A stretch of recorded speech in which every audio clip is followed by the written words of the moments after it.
Porch Talks aren't just a podcast. They're a part of our lives. We carry them with us wherever we go. These are the honest late-night talks with friends who know all of our hearts and still won't leave us. These are the tearful moments of reconciliation with beloved parents whom we've hurt or have hurt us. These are the moments in relationship where we're confused about exactly where we stand with Jesus. These are the bouts of frustration and hurt and mistrust that we harbor when we talk about the beautiful love of God.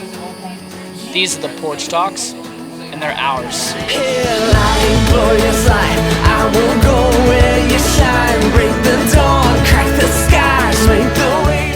What's up, guys? I'm Andy, and these are the Porch Talks.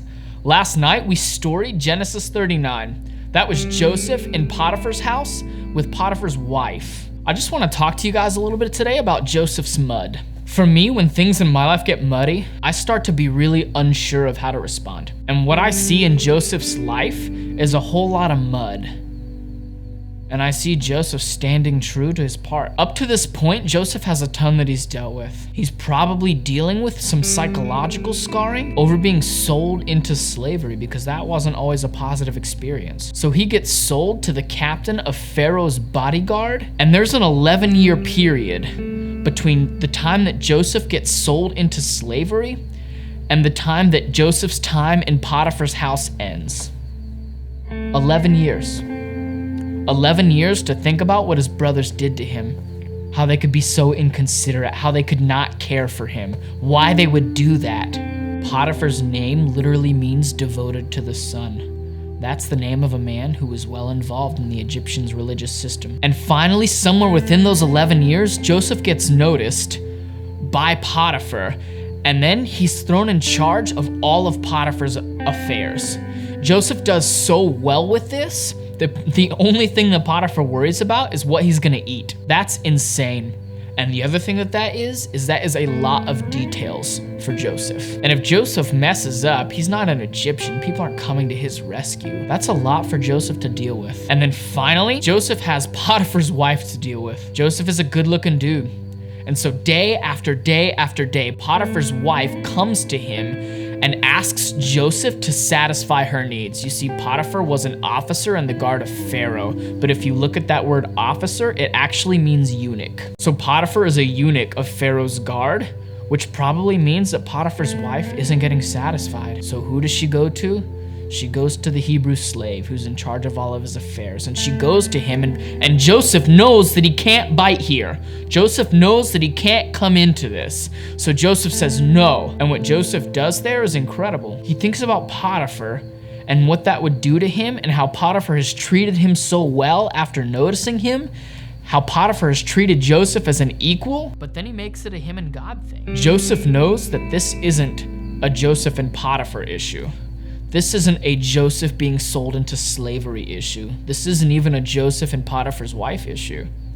This is a Joseph and God issue. So what happens is, Potiphar's wife comes in, finally, says, "Joseph, lie with me," grabs onto his garment, and Joseph raises up and flees out the door. But apparently Potiphar's wife has herself quite the grip. Joseph leaves, and Joseph's garment still lies in Potiphar's wife's hands.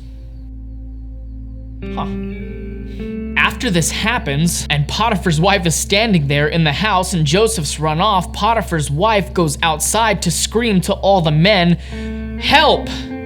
This man tried to rape me." So this is the thing for me.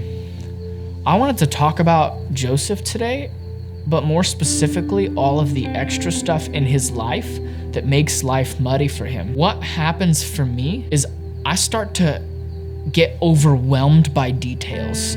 I start to get bogged down in life when things aren't going well for me. The line between what I'm supposed to take on and make my responsibility, or how much I'm supposed to do, or how much I'm not doing well or right, starts to get really blurry and really muddy for me, and I start to get really overwhelmed. And I don't see that from Joseph. What I see from Joseph is that he walks with God and God walks with him. And I see that from Joseph. I see Joseph being faithful to do the right thing by Potiphar and to not lie with his wife, running out even if it means he runs out naked. I see Joseph being thrown into prison because he was too good of a servant to Potiphar. Bad things are happening to Joseph, and Joseph is doing fine because Joseph knows what his part is, and Joseph finds freedom in that. You see, when things start to get muddy for me and I become overwhelmed and bogged down in details, when things start to go badly for me, I have one part, and that part is John 15. You are the vine,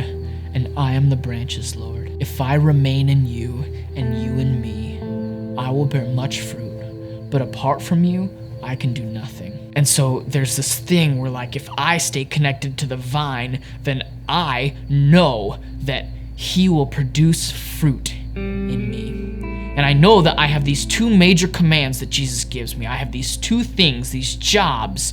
I'm supposed to love him, and I'm supposed to love people.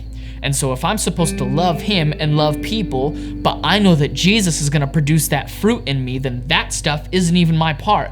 My part is to stay connected to the vine, and Jesus is going to lead me into those things. And all the other details, all the other things happening in my life, things for Joseph, like how Potiphar's wife is going to continue responding if I continue to turn her down. Things like I was faithful, why aren't things going my way? These things, they're not my part. And when things get muddy for me, it's because I'm looking at all the things down here. What if all these things down here that are happening in my life are only indicative of the type of failure that I really am? These things down here are scary, but all that is simplified immensely if I just stay connected to the vine. You and me, Jesus. I know I have a lot of stuff to worry about. I know I have a lot of things going on. I know things are going badly, but Lord, I love you. And I'm just going to stay connected to you, and I'm just going to spend time in you, and I'm just going to love you. Jesus, you're going to remind me that my part is to love the people around me, whether they're my team or whether they're people that I'm supposed to be discipling. And it's not till I stay close to you, Jesus, that you speak and whisper into my heart and say, things aren't good right now, but I'm still with you. I find peace in that, not in my circumstances. And I think that if I figure out how to actually do that, it'll be because I learned it from Joseph. Thanks, guys. These are the Porch Talks. Here, light, glorious light, I will go where you shine. Break the dawn, crack the skies, make the way bright before me. In your light, I will find all I need. All I need is you. Okay, I just want you to erase all that because I don't think I did that very well. Not all that. Wait.